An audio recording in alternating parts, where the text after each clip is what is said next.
When we think of Satan and demonic forces, we often think of spectacular events like demonic possession or exorcisms. But how do the demons quietly influence and impact us in our own spiritual lives? That's what we're going to talk about today on Crisis Point. Hello, I'm Eric Sammons, your host, editor-in-chief of Crisis Magazine. Before we get started, I just want to encourage people to like this video, to subscribe to the channel wherever you might be listening to it, watching it. Don't hit the notify button, though, because you have a life outside of the internet. Also, I would like, if you are on the internet, though, and you want to follow us on social media, we're at Crisis Mag at all the major social media channels and platforms. Okay, let's go ahead and get started. So our guest today is Dan Burke. He is the founder and president of the Avila Institute for Spiritual Formation, which offers graduate and personal enrichment studies in spiritual theology. He's the author and editor of more than 15 books on authentic Catholic spirituality. He hosts a Divine Intimacy Radio with his wife, Stephanie, which is broadcast weekly on EWTN Radio. He is most importantly a husband, father of 4, and grandfather of 1. And his most recent book, I think it's most recent, or it's a recent book by Dan, is The Devil in the Castle, St. Teresa of Avila, Spiritual Warfare, and the Progress of the Soul from Sophia Institute Press. It's an awesome book. I highly recommend it. Welcome to the program, Dan. It's great to be with you, Eric. I just turned in another book, but I have a feeling the editor is not going to like it. So this is my latest, and okay. I'll have to work with Charlie on cleaning up my poor writing skills. Well, we all have to endure that. My wife is my primary editor before I send it off to the publisher, and that can be a brutal process. It's very good for me though, so I don't mind too much. So we want to talk about spiritual warfare today, specifically the impact of evil forces, evil spiritual forces on us in our prayer life. And I was saying before we got on that I really enjoyed this book because I've read St. Teresa myself before. I try to follow kind of her guidelines, her method, whatever you want to call it, for my own prayer life. And I hadn't really thought of it, though, the way you present in this book about how the demonic is obviously they're fighting against us. We all know that, but how they actually do that specifically and how we can counter that. So I really do appreciate this book, and I highly recommend it. Let's start off, though, by just talking a little bit about St. Teresa of Avila. I know the interview is about spiritual warfare, demonic forces, but she's our guide here. And so yeah. I think we should speak about her first. Why should we listen to her, and kind of what is her method, for lack of a better term, for growing the spiritual life? Yeah, I mean, of course, she's a 16th century saint who was emerged as the Second Vatican, or as a Council of Trent was concluding. You know, she lived in around the time of St. Ignatius of Loyola, of course.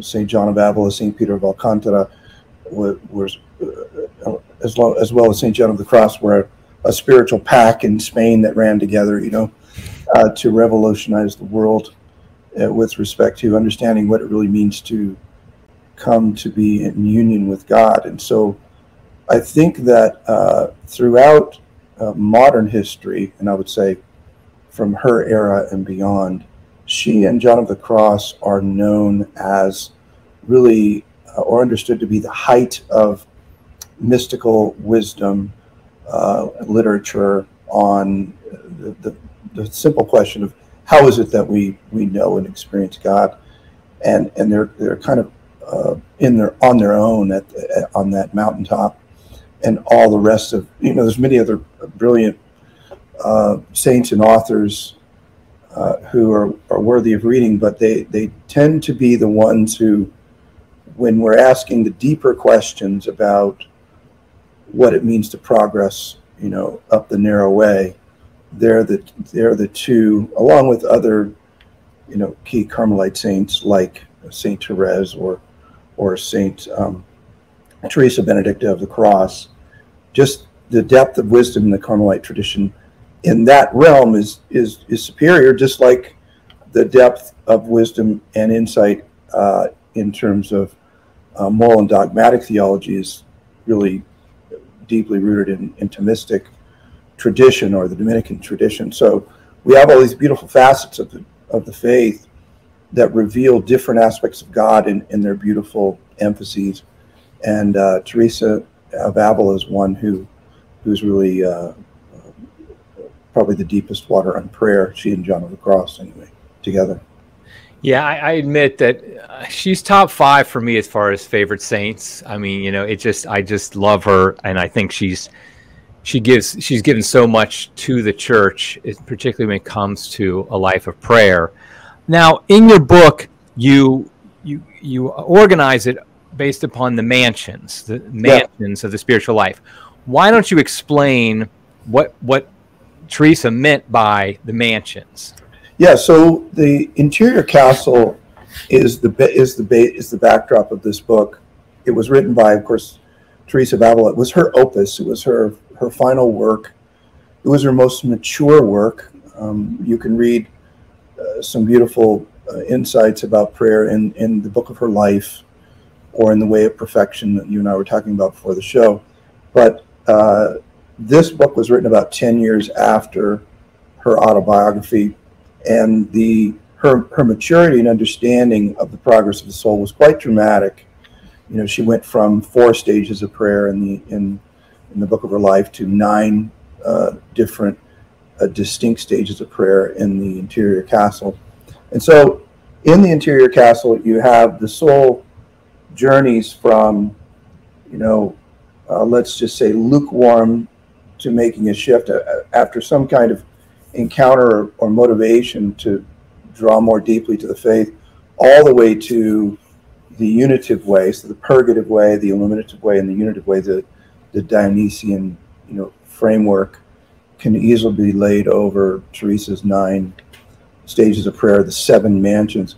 But she used the mansion as a way to illustrate the progress of the soul in an ever-deepening relationship with God. And so the mansion has all these rooms. It actually has millions of rooms, but she groups them, if you will, into 7 main rooms and describes how the soul enters in the first place, and then what it will discover in each of these rooms.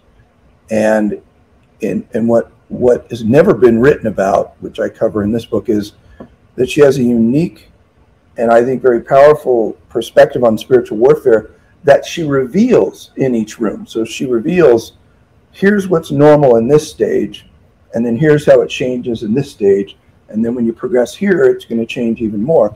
John of the Cross does the same thing, I think, in a much more technical and difficult language than Teresa. She's very down to earth. But that's fundamentally the book. How does she see the battle with the enemy at each stage? What are the key strategies that the enemy uses against us? What are counter movements that we can use?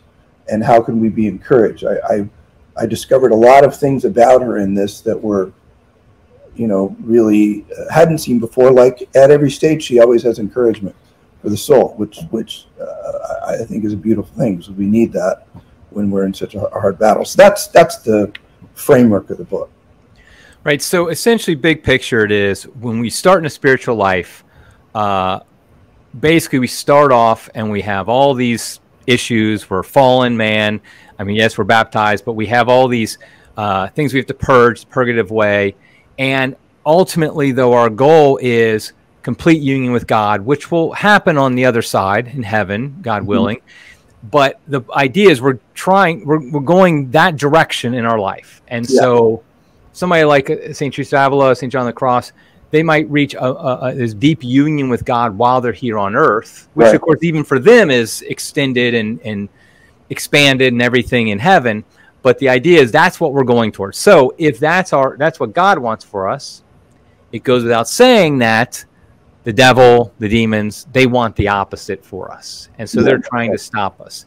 Now, the first question I just have when it comes to like demonic influence on us, and you know how the spiritual warfare, is there a way we distinguish between just my fallen nature that wants to keep me from prayer, wants to keep me from union with God, and demons? Because I fear that sometimes might get a little bit sensational, like, oh, I didn't pray this morning. That was a demon fighting against me. Maybe just you were lazy and you didn't feel like getting up in the morning or something like that. So how do we first distinguish like the differences between those two aspects? That's an interesting question. I think maybe you've been hanging out with charismatics or something.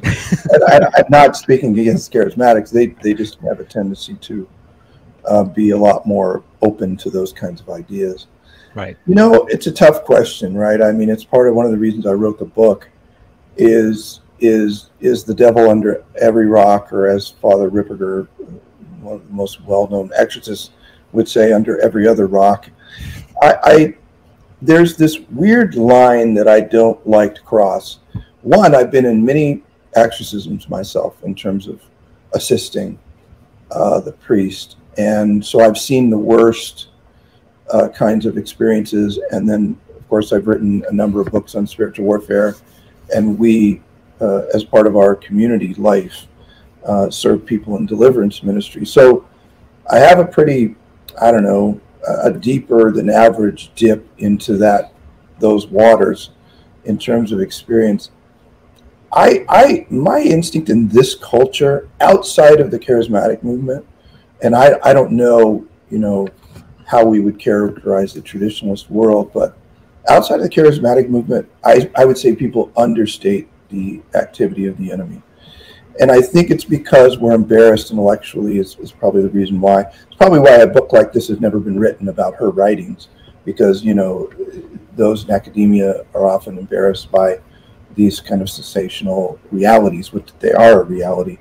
But to your question, I think that there's no easy answer, but that when you begin to practice daily mental prayer, which is what she describes as the entryway into a deeper relationship with God, where you're going to really make serious progress. When you begin to practice that, you begin to come to know yourself better.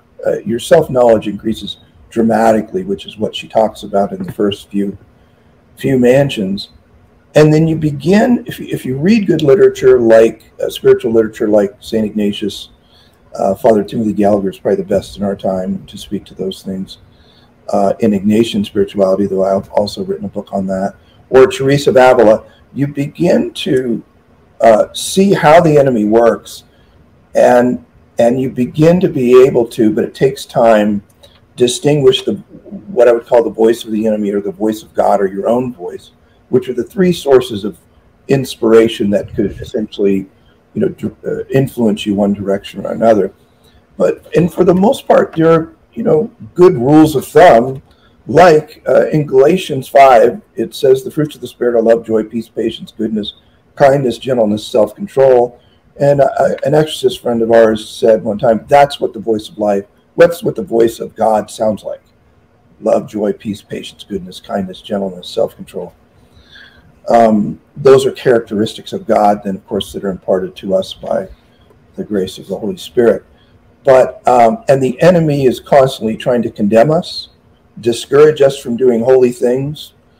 But, of course, our own sloth, our own slothfulness, and our own, distaste for things that are difficult can also affect us against the good that God has.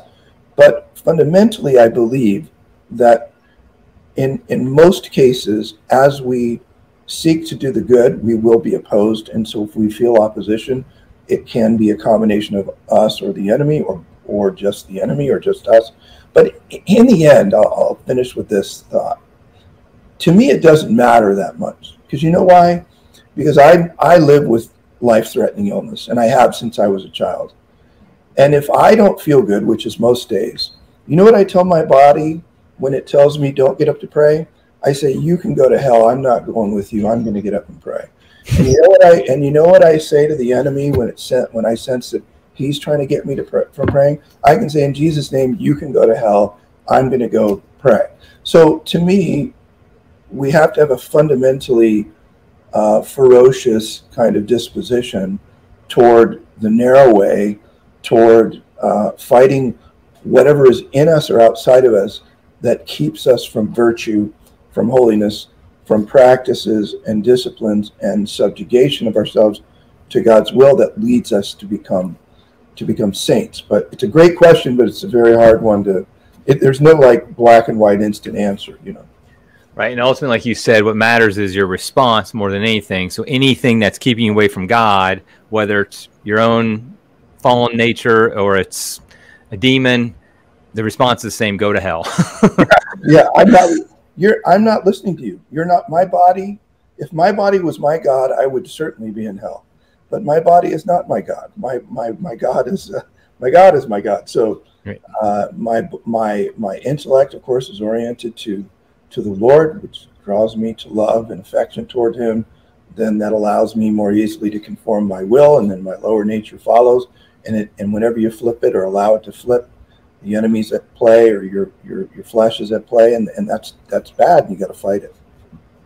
So, practically speaking, other than trying to keep us from praying, which obviously the enemy always wants to do, how does the enemy impact our actual prayer? Like during our, so we say, okay, I'm going to pray, do mental prayer today. I'm spending time on it, but I think all of us who do that regularly know that some days you get finished, you're like, what just happened? But how does the enemy work inside you, kind of at you, to keep you from I guess we call it productive mental prayer, for lack of a better term? Yeah, I mean, there's 1,000 ways. I think fundamentally he works most powerfully with the ammunition we give him. So as an example, if we are allowing ourselves to fall into habitual mortal sin, you enter into prayer, what do you think is going to show up? Especially of a sexual or dopamine-based, in nature, or gaming, which is another dopamine, producing activity. Just those things that are grave, separate us from God, but that can cause all kinds of disruptive images. The enemy does not have the ability to read our thoughts, but he does have access to our memory, and he does have the ability to try to induce ideas and thoughts. And so as he's constantly watching Eric Sammons, I have no clue what your sins or weaknesses are, but he does. And there's probably been one assigned to you since birth, just like a guardian angel. That's a reasonable assumption that theologians make. And since the day you were born, he's watched you. He knows your proclivities. He knows what you click on that you shouldn't click on, not accusing you of anything. He knows, what you glance at or you shouldn't glance at. And maybe we just shouldn't use you as an example, or somebody who goes to the gym a lot, or somebody who, whatever it is. And then so with that ammunition, when you enter into prayer, on a more innocuous level, what do you worry about? Your finances, your kids, your job, what your boss thinks about you, whether a crisis has enough fundraising done, whatever. Any aspect of our being that reflects any of the 7 deadly sins or their daughters, or any matter of concupiscence, he knows about. He has many times manipulated us into. And then so when we enter into prayer, that is the primary means that he disrupts prayer. And so, as Teresa of Avila reveals, the goal is to eliminate as much of that crap as possible in your life, so that as you progress, he has way fewer ways to manipulate you. I think the best illustration, you got little kids, right, Eric? Yeah. How many of them? I have 7 kids, but only 3 are in the house still. My youngest is 7. So, well, okay, they're a little too old, but do you remember those backpacks that came out for the little ones with the handles on the back? So you could control your kid and the tough and jerk them around. Well, all of those things that we give the devil, all of our sins, our inclinations and imperfections, are all like handles. They're either huge handles with a lot of leverage, which are mortal sins, or they're medium-sized handles as venial sins, or they're tiny little handles as imperfections. Those allow the devil to jerk us around. So the goal is, outside of prayer, if you will, to get rid of as many of those handles so that the enemy has less to work with. Now, that's early stage. That's purgative way, Unitive or illuminative way and unitive ways, there's different strategies that he uses to deceive us and get us off track. But for most Catholics, 99 99% probably who are even active devout, they're somewhere in the purgative way. And you can be very holy and be in the purgative way, especially in the later stages. That's what he uses against us in prayer. Yeah, I know, like, for example, one of the things I did a number of years ago, very practically, was I make sure the first thing I do each morning is prayer. I don't pick up the phone. I don't look at the computer.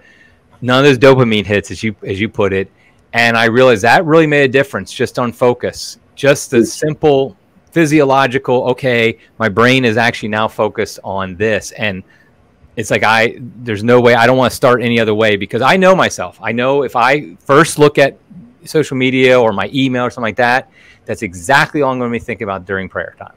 Yeah, you have hit on one of the most important strategies for those who have any success in mental prayer. Mental prayer is the hardest kind of prayer, by the way, because of these problems. And it's also the most powerful because it reveals all the junk. But to your point, I do the same thing. I have an incredibly active mind and very creative naturally. I'm a very intense person. And so you get me, like, I get up at 4:15. If I get up any later than 5 or 5:30, my head is buzzing on all the stuff I have to do. But I try to take that time from 4:30 or so till we do here. I live a quasi monastic life, so we chant the hours together 3 times a day in the chapel here, and our morning prayer time is 7:30. So that early time, and I have to protect the first part of that time, because I also pray other kinds of prayer, to mental prayer, just for the exact reason you said. Because vocal prayers are easy compared to mental prayer, but mental prayer, I always say, I wrote a book called Into the Deep years ago on mental prayer, and one of the illustrations I use is the monkeys in our head, or all the junk in our head, and for every year of life you get another 10,000 monkeys until you get about our age, and then they start dying. But the groggy monkeys rarely cause a ruckus, right? So I like to be a little groggy when I'm hitting mental prayer, because not all the lights are on. I can open up the Gospels. I can close my eyes. I can be with the Lord. So yeah, everyone listening, if you want to know one of the top secrets of mental prayer, Eric just gave it to you, is get up early.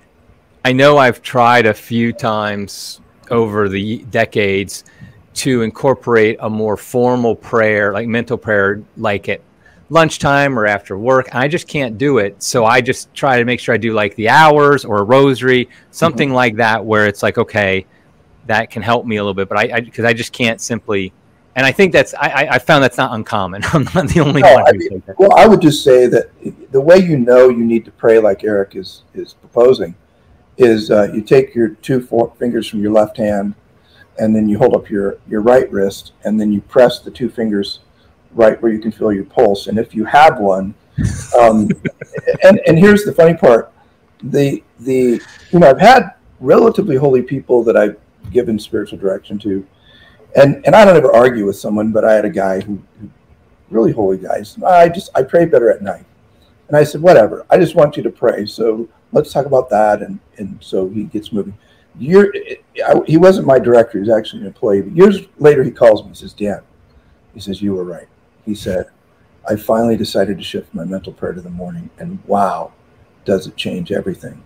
It's just because if, like, you love the church. It's why you do what you do.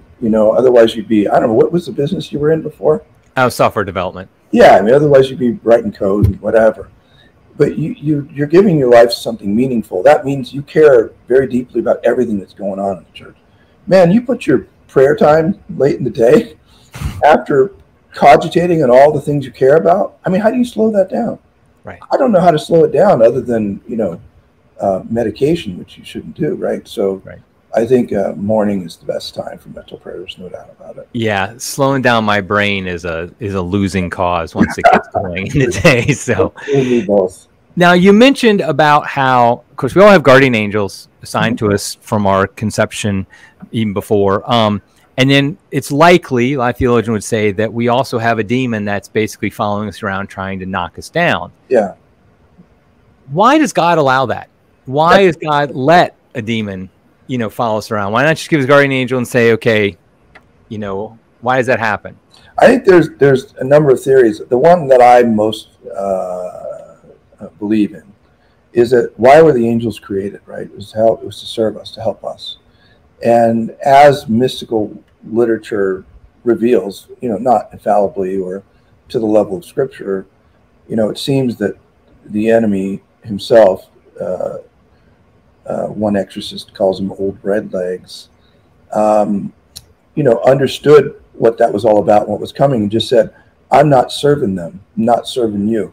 In fact, I'm going to do everything I can to crush them. And so I think the answer of God was, yeah, that's an interesting plan, but you're going to do what I tell you to do, no matter what. And so in our context, in the world we live in, free will, love necessitates free will, right? And so you have a big mess. It's just a big mess, no matter which way you slice it. So I think that in that mess, he uses the good spirits and the bad to help us to heaven, as long as and it does work that way. The bad spirits will help us to heaven as long as we're in God's plan and following his ways, because he allows or causes circumstances that give us the ability to further escape concupiscence and all that binds us and all that keeps us from him. And so the enemy is like an agent of that testing and trying. And so in that way, as long as you're walking the narrow way with God, whatever they try, to the degree that you're walking with God, will help you and benefit you to holiness, because as you fight and resist, you become stronger. And as you fight and resist, you remove those things between you and God. You learn the strategies of the enemy, and you're actually able to help others. So that, I don't know, if I sort of lost my way in the answer, but I think I answered your question. Yeah, I think so. Yeah. Another thing is, so we talked a little bit about how in your prayer life, some ways that you can kind of fight off the demonic, the spiritual dark forces, is just practical things like do it first thing in the morning. Yeah. Obviously avoid sin. Sin is that great gateway that allows the demonic to influence us even greater. What are some other practical ways that St. Teresa of Avila would talk about that help us to advance in the spiritual life and fend off those dark forces? Yeah, so one of the biggest arguments that happened in the 16th century and 17th was, exactly what is this mental prayer thing? And I think she came to some incredibly powerful conclusions about it that answer your question. I think if you were to boil down a Teresian understanding of our activity in prayer, what would it be? It would be simply this: filling the heart and mind with God. And then it's helpful then to compare it against non-Christian Eastern spirituality, which is emptying the mind or controlling the mind and thoughts. So the Christian conception is filling, which is about relationship. The non-Christian Eastern conception is about blanking out, controlling thoughts, and coming to this not a state of love and the outpouring of love, as we see in the Trinity, this constant flow of love from one to the other, but instead this extreme passivity, if you will, this purely human, earthly, naturalistic conception of, I have to control my thoughts to get to this blank state. And Teresa argued, no, that isn't at all Christian prayer. Christian prayer, and John of the Cross says this best in the Ascent of Mount Carmel. He says, if you want to grow quickly in the interior life, here's a very fast way to do it. Read of Christ, emulate Christ, know Christ, love Christ. That's the ultimate summary. So, of course, they both agreed on that. And there was even a dispute in the day. It's funny because St. Peter of Alcantara, a great Franciscan saint, there were some who went to Teresa and said, well, we talked to St. Peter and he said, we should be, you know, doing all these machinations to control our thoughts. And she said, baloney. I talked to him myself. He's my spiritual director, and he doesn't agree with you. And, you know, so they had these battles about the very things we see today with non-Christian Eastern spirituality, which of course has very much influenced, unfortunately, Catholic thinking, like Richard Rohr, Father Thomas Keating, all of these guys who are really off the rails when it comes to what it really means to pray. So the next thing is, get up early, sacred time, do it at the same time every day. Your body needs to become your friend. And then sacred attention, which is a deliberate filling of the heart and mind with the Lord. How do you do that? Well, I think Alexio Divina is probably the most time-tested, probably affected more saints than any other form of prayer. And you can use a blend of imaginative prayer that Ignatius proposes, which is very good, with Alexio Divina. But you got to get into the Gospels. You got to get to know Jesus. That and in doing so, you're filling your mind with, oh, this is what he did. This is what he said. This is how he thinks. This is what he hates. This is what he likes. He's talking to me now. Oh no, you know, how do I deal with that? Those are two of the three most important secrets to helping you grow in prayer. What's the third? The third is sacred space, and it isn't in this book, but I wrote about these three in my book, Into the Deep.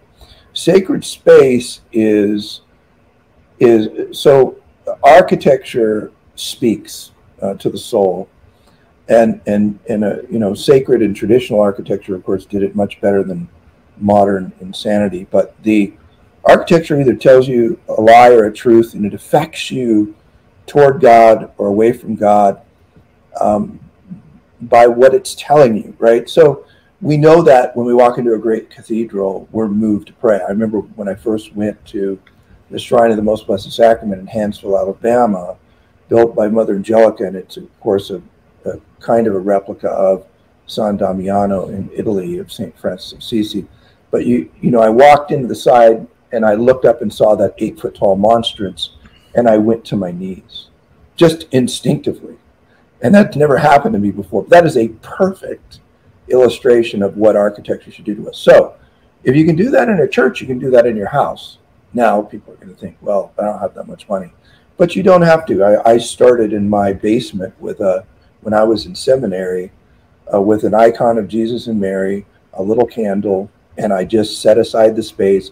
Nothing else happened in this space. There's no multi-use space, and I'm going to do my best. And eventually, I love the Byzantine, kind of feel of hanging lamps and all that. I did all that. I used incense, but sacred time, sacred space that you enter into, that helps to orient your heart and mind to God, because our bodies are not our friends until we make them as such, right?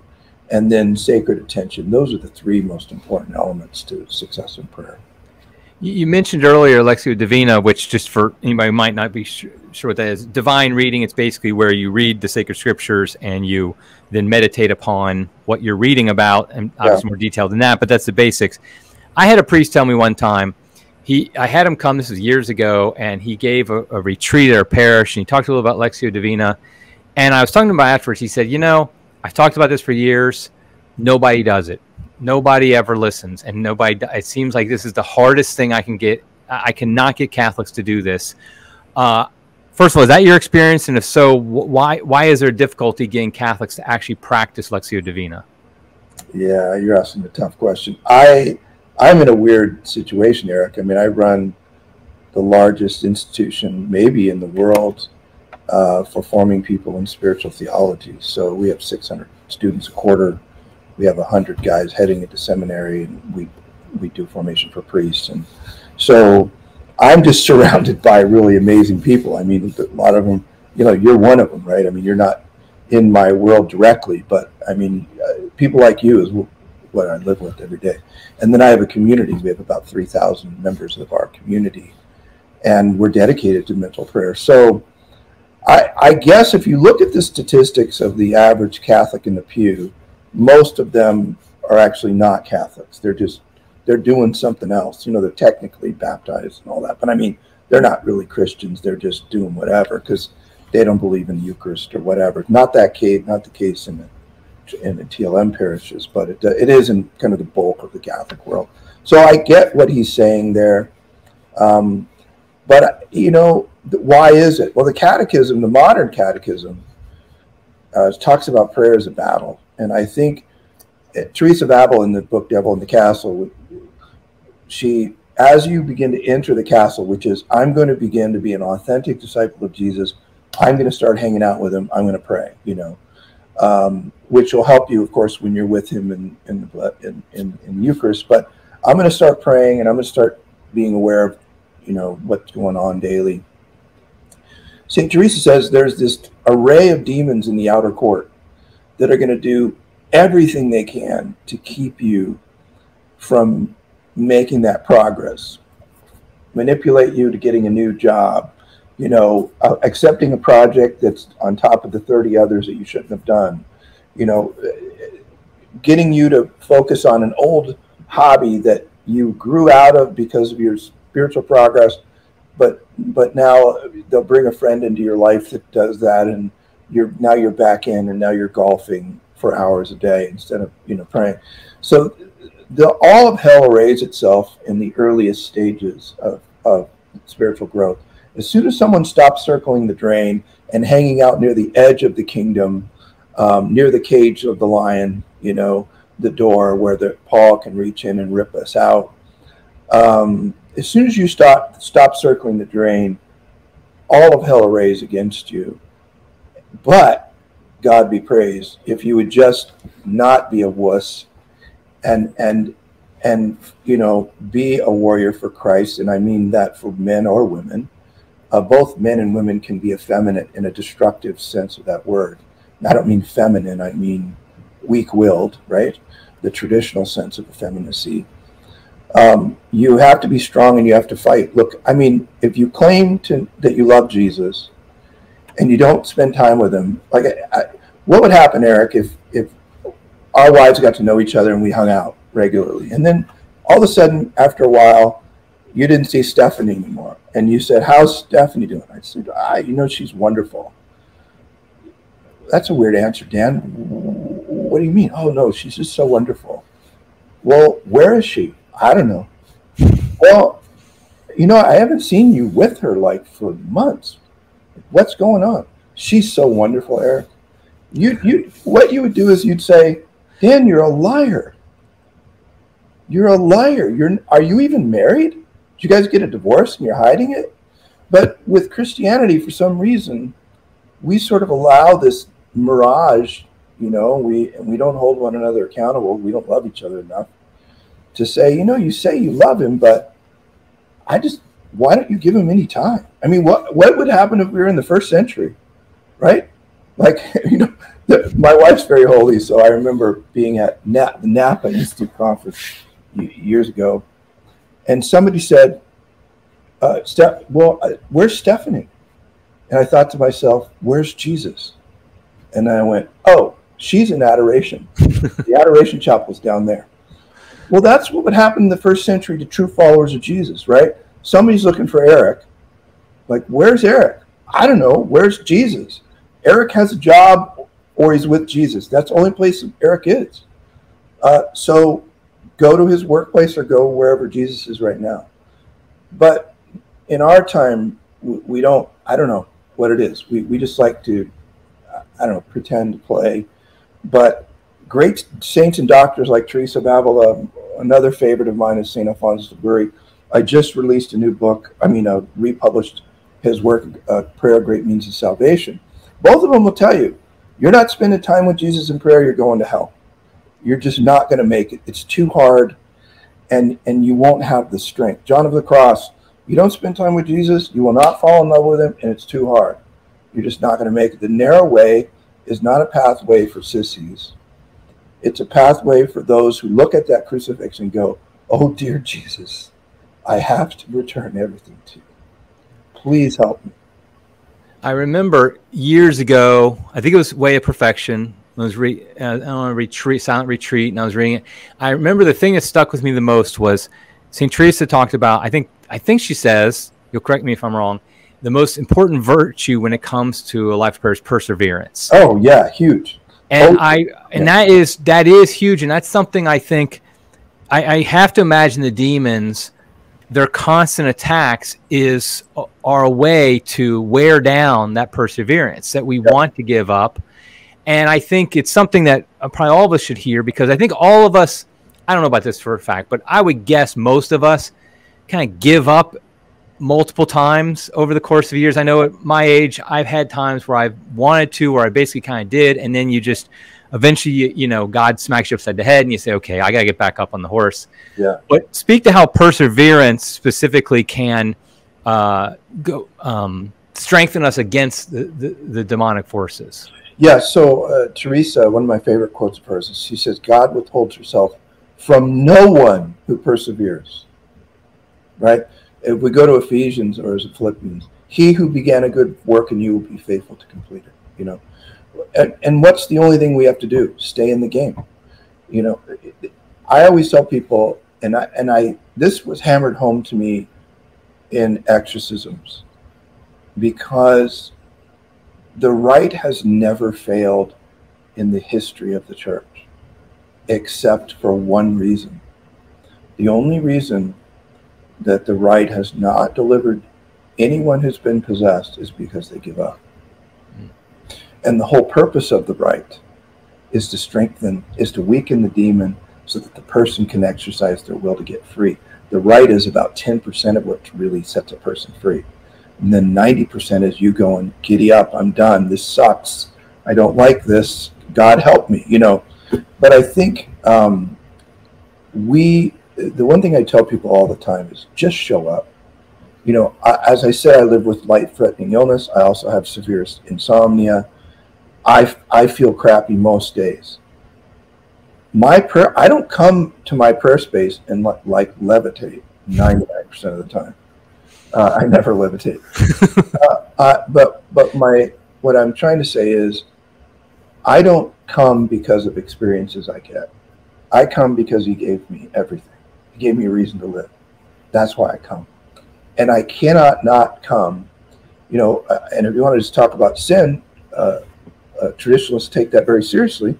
St. Thomas Aquinas says it is a sin to not pray, okay? And he speaks about the necessity even of mental prayer throughout our life. So we have to take seriously those admonitions from Teresa, from Liguri, from Aquinas, that prayer is a necessity, which means being with Jesus, the one we claim as our God, outside of Mass. Mass, of course, is the central, well from which we draw. But mental prayer reinforces our disposition and the graces we receive at Mass, and Mass reinforces the disposition and graces we receive in prayer. But I don't go to prayer because I feel good, and how I feel never dictates whether or not I go to prayer. And you've got to have that kind of commitment and trust that even if you go 99 times, you read the gospel like, I don't know, whatever that means.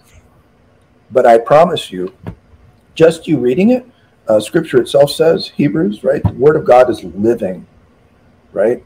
So when you engage the Word of God, whether you feel it or not, something is happening. And I promise you, like if you, in fact, we're kicking off a jump into prayer thing for Lent. I think we're starting on Septuagesima Sunday. So if folks want to learn about that, if you go out to spiritualdirection.com and sign up there, you'll get a notice to sign up for it. But to really help people, I filmed a 6-part series, a high-quality 6-part series on mental prayer and how to do it. And so those who sign up will get those videos. They'll get, I didn't plan to promote all this in your show, but it just seems you're asking a lot about prayer, and it will really help people.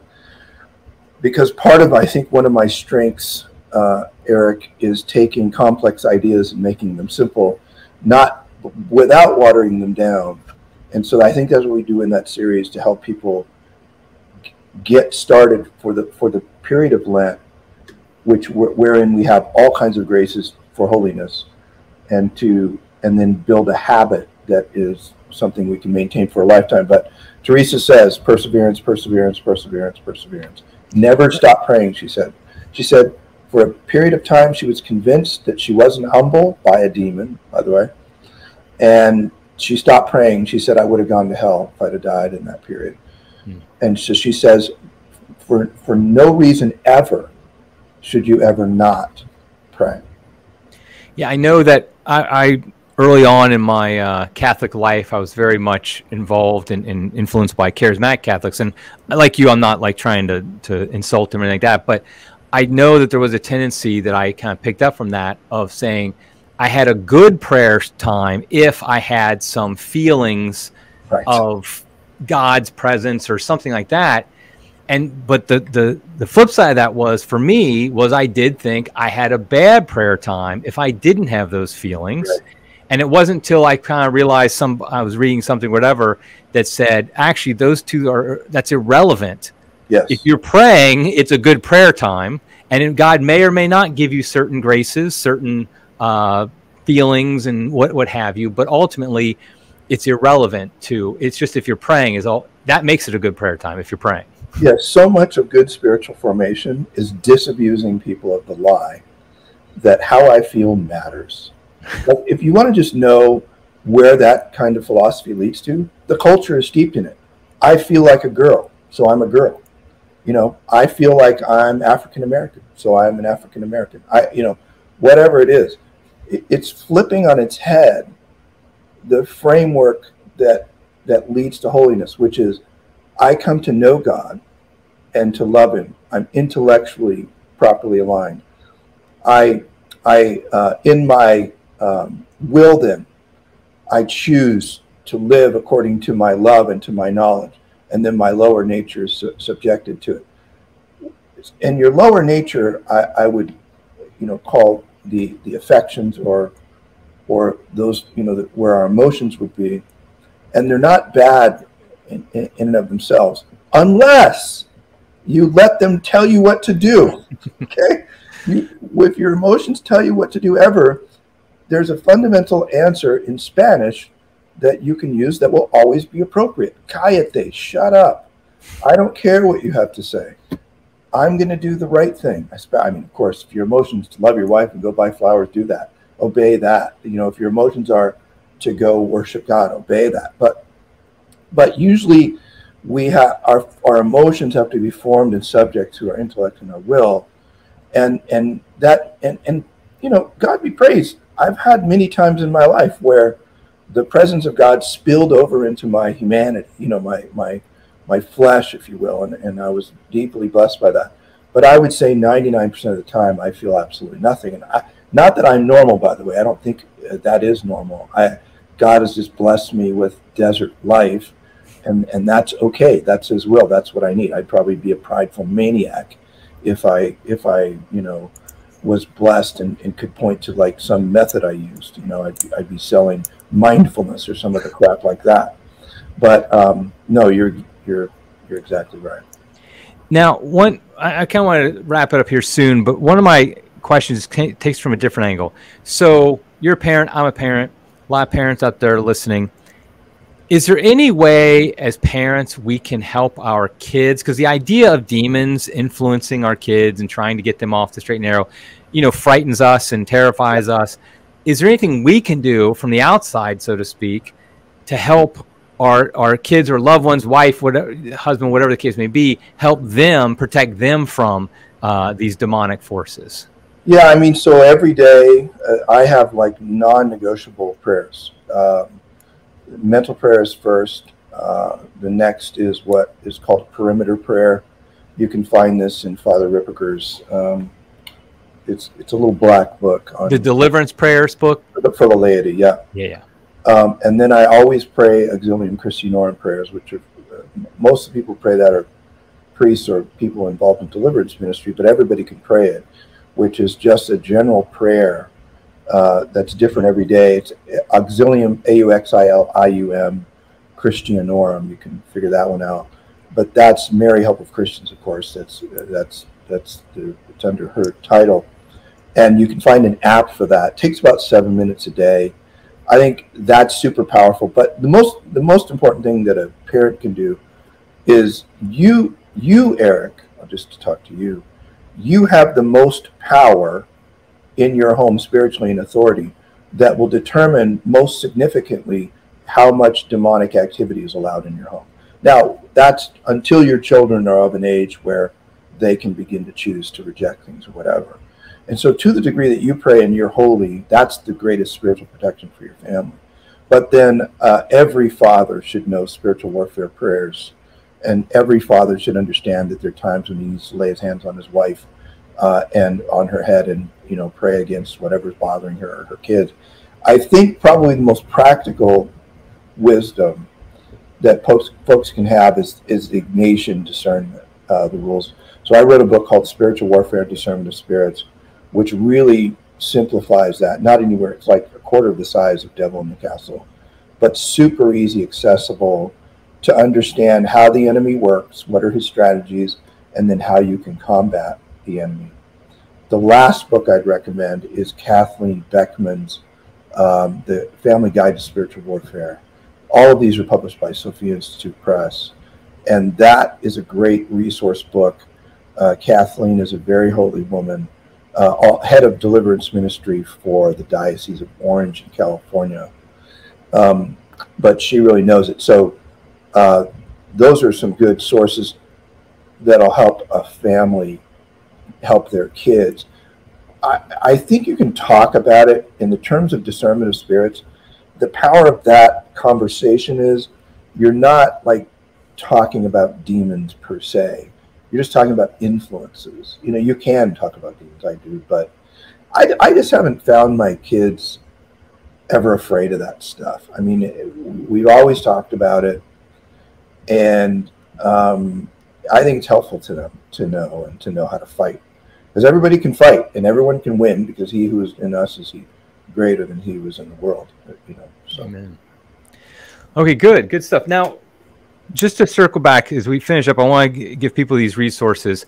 The Lenten program, do they find that at spiritualdirection.com or at the spiritualdirection.com? Okay, great. Yeah. So the websites I know of that people can find out more, spiritualdirection.com, but also the Avila Institute, in the avila-institute.com, I think. Yeah, avila-institute.com. That's where we have our courses on spiritual theology, graduate studies, and we have a school, you know, spiritual direction school. You know, all we can keep you busy till you die being holy.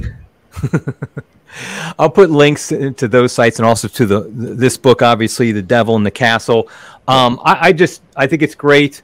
I think it's very helpful. I mean, I really do. I'm with you that mental prayer, that's the ticket. I mean, there's technically no secret sauce, but that kind of seems like the secret sauce in a way.